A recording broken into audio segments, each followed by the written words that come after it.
Benedicte, David Cameron and Tony Blair have joined now 3 other former Prime Ministers. They've all been speaking out against this deal, but will the government listen? Well, we will see if indeed the government does listen.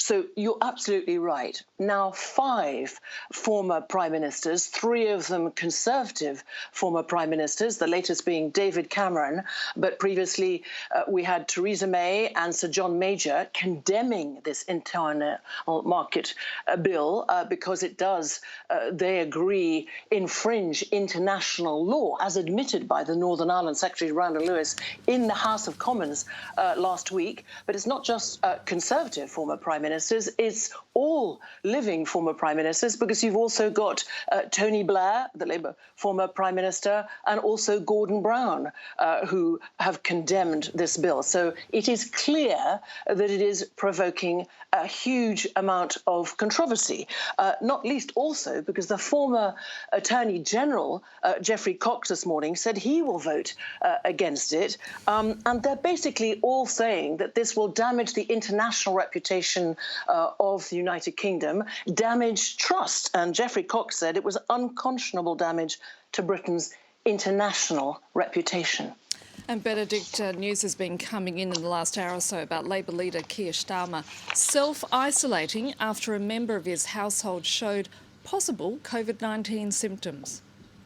Yes, so this is worrying personal news for the Labour leader, Sir Keir Starmer, worrying news for the main opposition party, the Labour Party, for all of the opposition and for anybody who is opposed to this internal market bill, because it has been clearly stated not just by the Labour Party but by Tory benches that what Sir Keir Starmer is very good at is forensically examining whether it's possible laws. Of course, he's a former director of public prosecution. So if somebody in his household has displayed COVID-19 symptoms, that person has had a test. We're awaiting the results.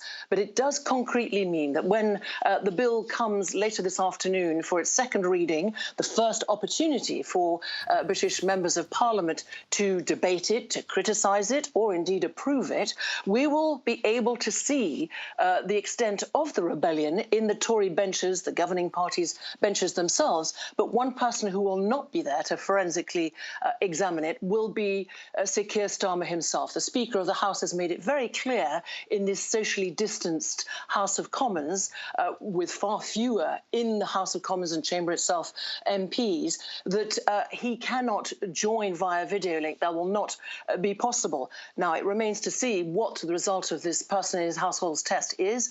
Sir Keir Starmer, we understand, will be working from home until the result of that test comes. And the big question mark is, today we expect the government to win this easily, but when amendments come and are debated next week, will Sir Keir Starmer be back in his place leading the Labour Party and that forensic examination and a possible rebellion to try and vote down this internal market bill? Meanwhile, of course, negotiations have resumed or are about to resume in Brussels, but this is all casting a huge shadow over those negotiations.